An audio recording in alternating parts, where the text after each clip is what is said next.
Aujourd'hui est un grand jour. Quand j'ai commencé à écrire sur les films qui mettaient en vedette des lutteurs pour le site lutte.québec en 2014, il y avait un film que j'avais tellement hâte de présenter que j'ai jamais osé le faire, trouvant que de le faire à l'écrit, ça ne lui rendait pas assez justice. Et c'est ce film, des années plus tard, qui m'a motivé à commencer à faire des vidéos. Encore fallait-il avoir la version française comme j'aime tant vous présenter ici. Ben après plus de 10 ans à faire les marchés aux puces, les renaissances, les fermetures de clubs vidéo, puis les ventes en ligne, sans jamais rien trouver, un ami qui l'avait dans sa collection m'a fait don de sa copie. Merci Laurent.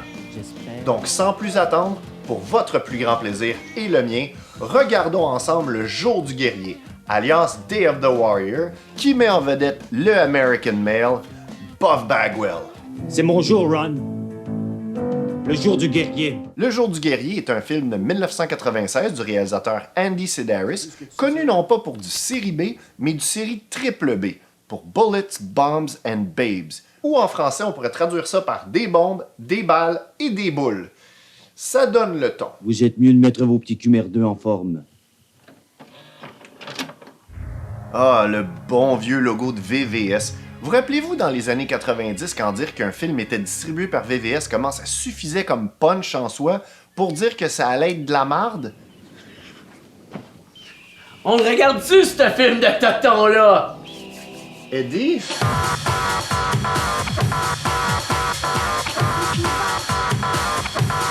Comment t'es rentré ici? I've been here all along! Donc, Le Jour du Guerrier s'inscrit dans l'univers des Lethal Ladies, agentes de la DEA, opérant dans les endroits les plus exotiques et chauds des États-Unis, dont Hawaï, où Sidaris tourne la majorité de ses films, mettant presque toujours en vedette des filles qui avaient fraîchement posé pour les magazines Penthouse ou Playboy. Je pense que ça mérite de sortir une vraie intro pour ce qu'on s'apprête à vivre. Yeah! Des films de cochon! Fait que allez coucher les petits parce qu'on commence sur un striptease, prouvant qu'on est vraiment dans un Andy Sidaris. Quoique devoir attendre presque 30 secondes pour voir une femme toute nue, c'est quand même relativement long.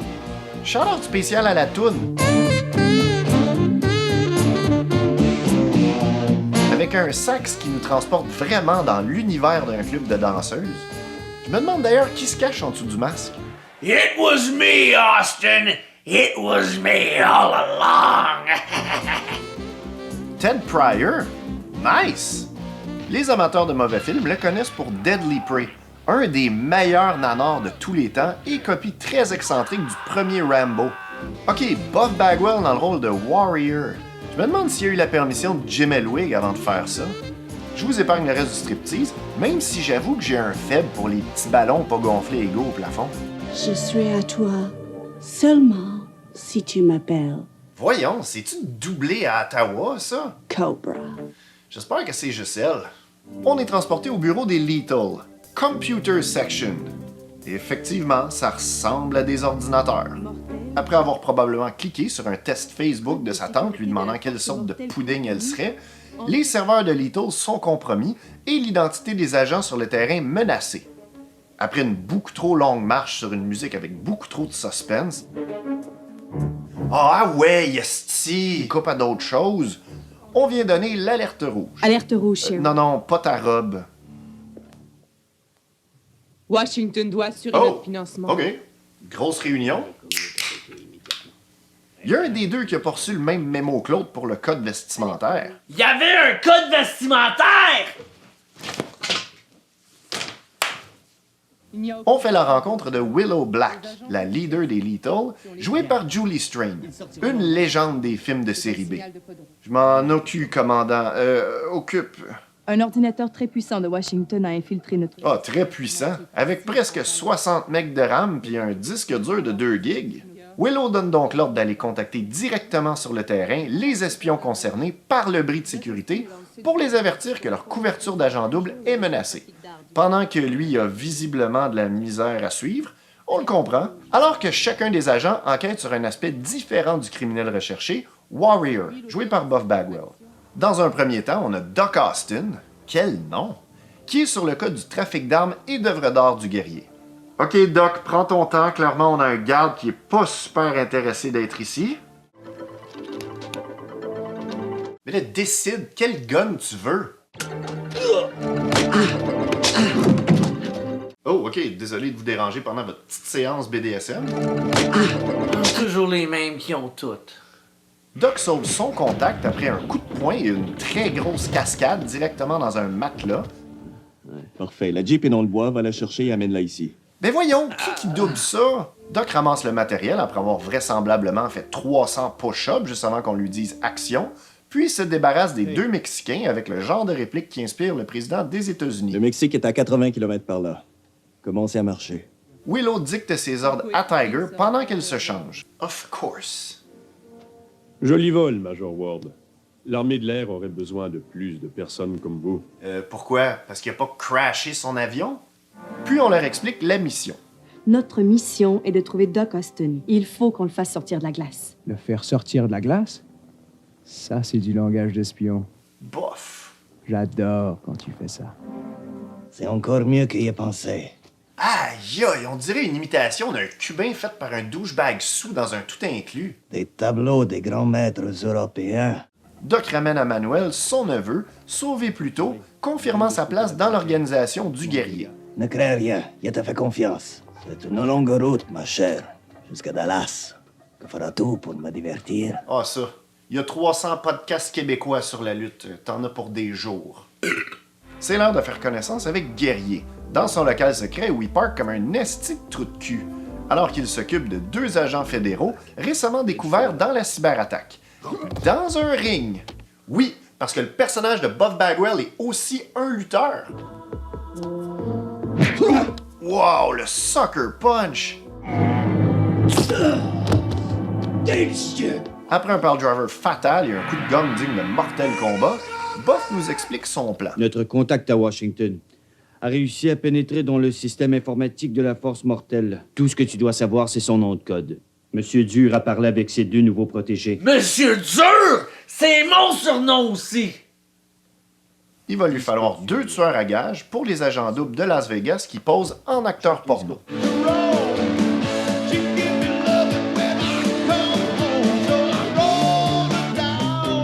Mais qui mange de la barbe à papa casual de même?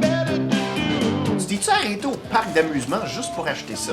Vous l'aurez deviné, c'est nos 2 tueurs à gages, sorte de Bebop et Rocksteady, qui sonnent comme des vieilles infos-publicités des années 90, La planche de surf? Non, mec, c'est pour attirer les filles.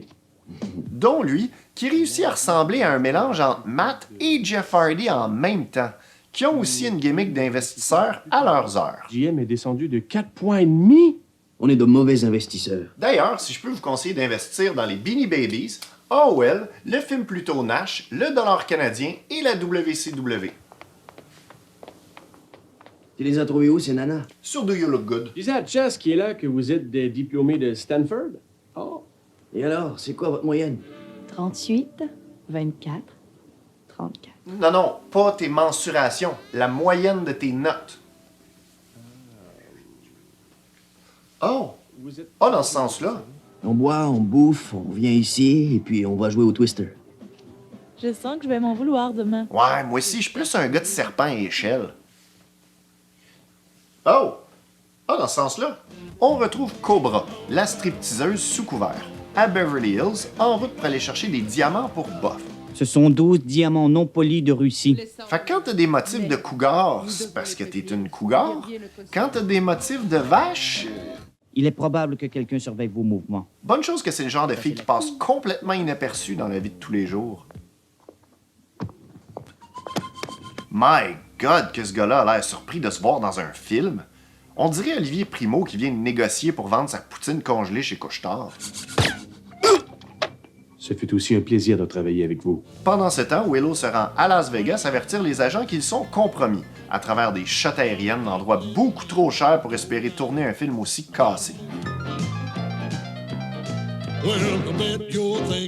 Oh wow, Gérald! Gérald Okamura, une légende des films d'action des années 80 et 90, qu'on a même vu jobber contre un autre Warrior. Ici, clairement un gros draw de Las Vegas. Lui aussi est un agent double. Depuis combien de temps fais-tu ce numéro comme couverture? Elvis fou. Hey, ça, c'est le bout. Un Chinois. Un autre qui s'en vient voler nos jobs. Willow nous donne quelques infos sur le guerrier. La mère du guerrier était à moitié amérindienne. Il est devenu lutteur professionnel. Avec cette OK, fait que Buff est juste devenu Tatanka. Le fils de pute est même impliqué dans la contrefaçon porno et procure des femmes pour ses clients dans le Moyen-Orient. La vérité est plus bizarre que la fiction. Arrête avec tes conneries asiatiques, fou. C'est quoi des conneries asiatiques? Un Chinois. Nous approchons de l'endroit où Doc a été contacté pour la dernière fois. Putain, c'est vraiment plein d'arbres par ici. Plein d'arbres? OK, t'es censé être un agent des forces spéciales, toi. L'élite de l'élite. C'est pas comme dans l'ouest du Texas d'où je viens. C'est tellement plat que lorsque ton chien s'enfuit de la maison, tu peux le voir pendant 3 jours. C'est tellement plat qu'AJ Styles dit qu'il peut voir le bout de la terre. Tellement plat que ça fait passer le chest à Kofi Kingston pour le cul à Naomi. Ou mon bulge!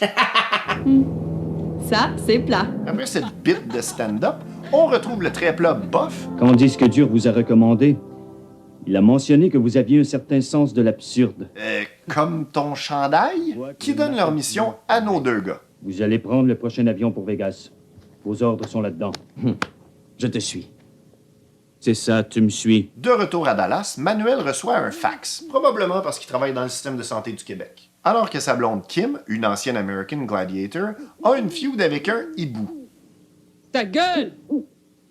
My. J'ai réagi pareil en recevant mes résultats de test de chlamydia.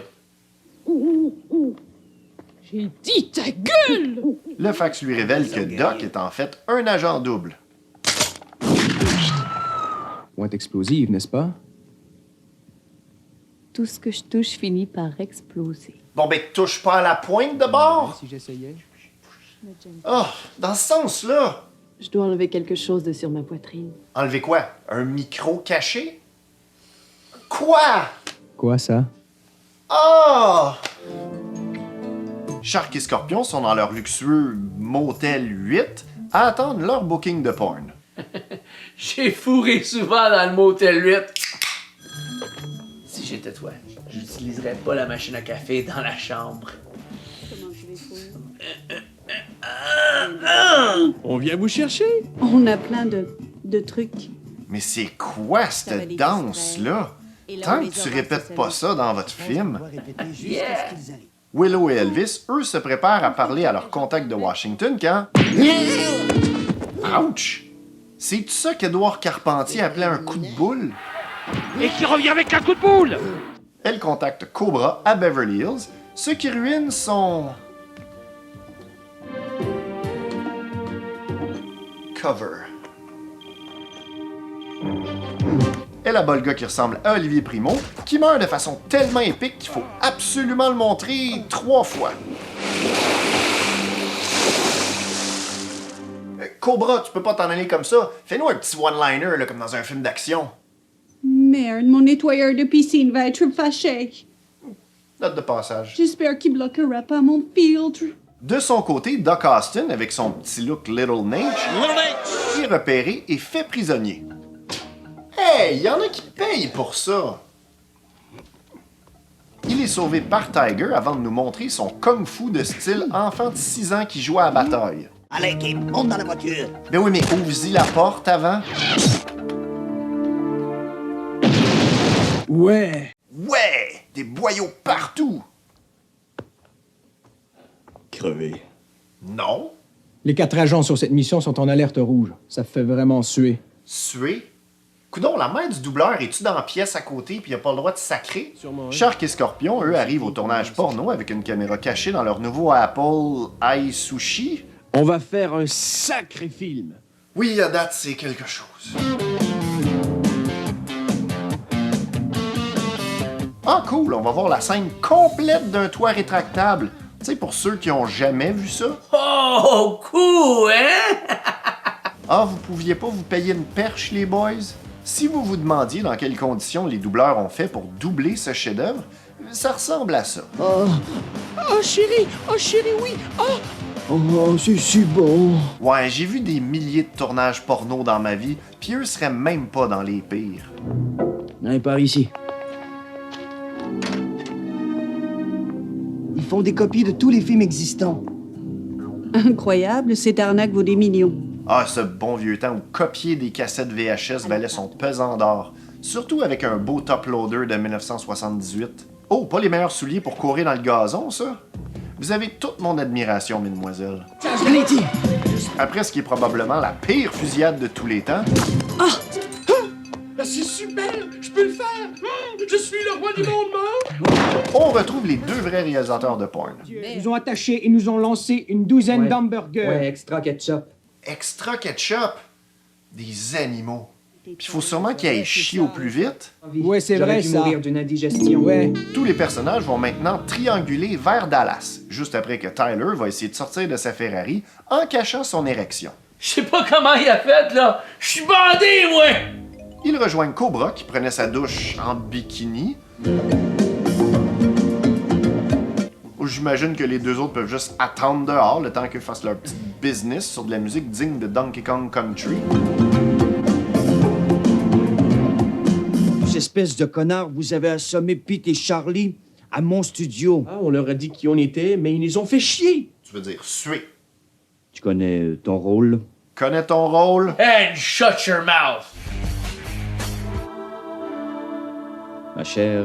Buff s'entraîne sur ce qui ressemble à la toune du narcissiste Lex Luger quand wow, Buff fait une scène de tout nu! Je trouve ça beaucoup plus vulgaire que du softcore de le voir juste se faire tâter les biceps de même. Je suis pas à l'aise.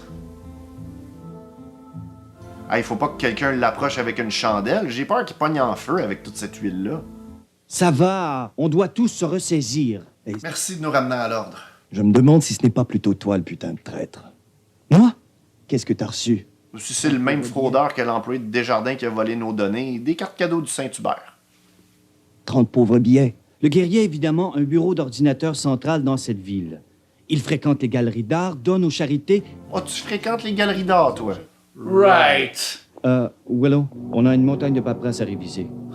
Oui, c'est beau, Eddie. Je me doutais qu'on parlait pas vraiment de paperasse ici. Oh. Doc suit Buff à son manoir, mais c'est un piège. Ah, voilà qui explique qu'on est bizarrement passé d'une Ferrari à un char de vidange. Fallait le détruire. Avec le Motel 8, le Holiday Inn puis le Cessna qui tombe en morceaux, tu vois qu'on n'est pas dans un film de cassé. Ils ont tout mis le cash dans le Ferrari.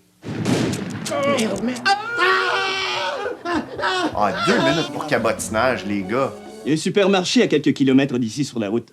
Tu peux t'y rendre? Ouais, il y a aussi une route drette en arrière de vous autres, apparemment. Je vais acheter de la bouffe. Appelle un taxi. Ben, chili, crème glacée et bière. Oh, aux États-Unis, c'est même considéré comme santé, ça. On va rencontrer 2 agents de l'Interpol à 10 heures. Noah Abbott et Costello kidnappent Willow. Hey, le chauffeur d'Uber doit être averti si t'amènes des passagers extra. Buff se huile, encore, pour lutter contre Willow et Fou. Fou est parti chercher Willow, il a dit qu'il reviendrait tout de suite. Il y a plus de 2 heures de ça. Hey, cet accent-là. Dietrich, qui a sorti son meilleur look de Christian Bale dans American Psycho, tire Jordan, révélant qu'il est le fraudeur des jardins, alors que Manuel place une bombe dans la valise qui doit être échangée. Il pèse sur les boutons, puis il explose. Les gars se déguisent en TDT pour chercher la planque de Buff, alors que Willow a aussi une scène de changement de linge. On est à 3 ou 4, là? 4. On va se faire tuer. Tu dois être positif. OK, on va se faire surnaturaliser. Dévivanté. Willow nous explique comment les Z voient les thumbs up, alors que Buff se prépare à lutter. Puis crisse que c'est awkward.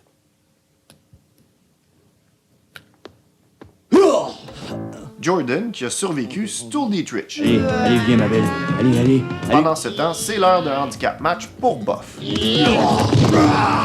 Bah, c'est déjà mieux que les cordes à linge qui passent 3 pieds au-dessus des adversaires quand ils l'évitent. Le match continue pendant que les hommes de Buff remplissent le truck d'œuvres d'art et de diamants. Ils sont retrouvés par les Little et la fusillade reprend. 100 piastres qu'on va viser le moteur du bateau qui va exploser. You're on! C'est quoi ça? Le gars qui ressemblait aux 2 Hardys en même temps ressemble maintenant particulièrement à Broken Matt après l'explosion du bateau dilapidé.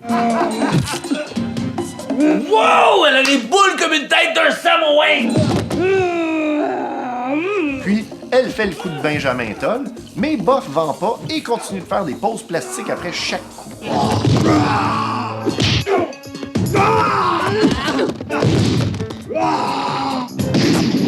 T'es qui, toi? Mais pourquoi tu l'as pas achevé? L'extra, qui a des cheveux de Yves Corbeil, a une excellente idée de cachette. Bordel de merde, ce fils de pute a un gros calibre lui aussi. Si, boire! Coudon, on est-tu dans un épisode des Looney Tunes? Je t'avais bien dit que tout ce que je touche finit par exploser. Ouais, touche surtout pas à tes seins de bord. Un petit run-in juste avant le finish. Aïe à mes fesses!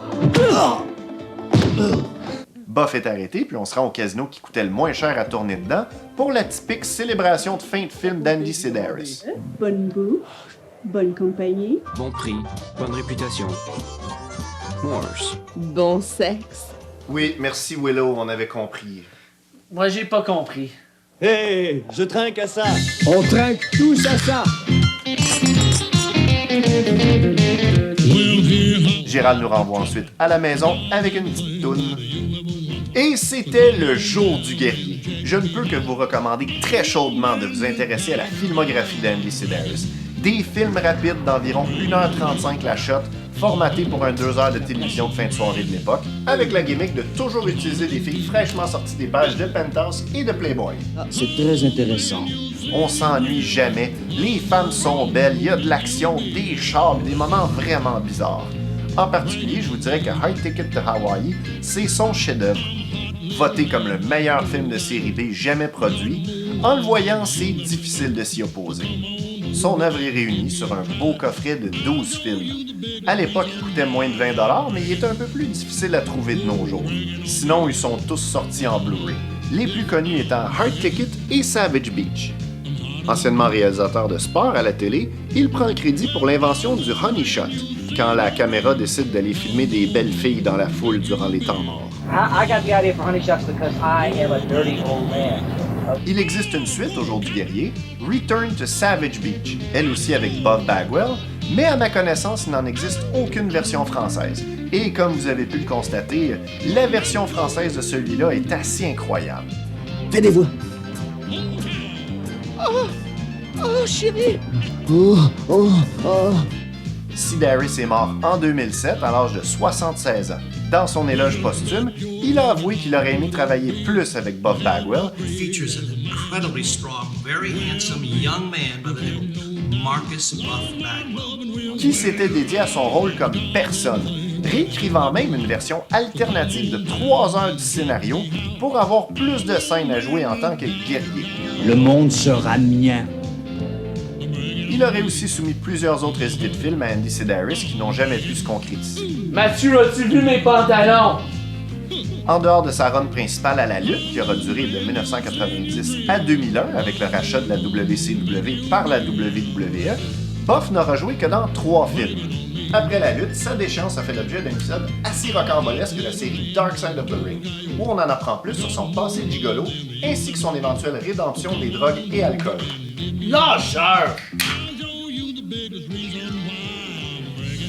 Tout ça raconté par lui-même avec beaucoup d'humilité. Je présume que tu as beaucoup de choses à me raconter, mon petit papillon. Il pense avoir une dernière run à faire maintenant qu'il a repris sa vie et sa santé en main, grâce entre autres à Diamond Dallas Page. Ton corps est un vrai temple. Chose dont je suis absolument certain, c'est que vous ne verrez jamais un autre film avec un lutteur comme Le Jour du guerrier, parce qu'aucun lutteur aurait les couilles d'en faire. Et de toute façon, Andy Sedaris a emporté dans la mort sa façon absolument unique de faire du cinéma indépendant. Mon Dieu, j'espère. Donc, boudez pas votre plaisir plus longtemps, faites comme moi puis Sexy Eddie, ouvrez-vous une bière, ou vite! Puis regardez Day of the Warrior. Vous ne le regretterez pas. La ligne est tendue. Voyons si les poissons vont mordre. Bon film et bonne lutte. Et quand c'est possible, les deux en même temps. Allons au bar prendre une bière. D'accord.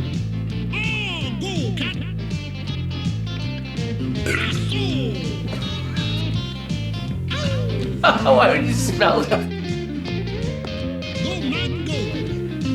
Oh! Oh, dans le sens.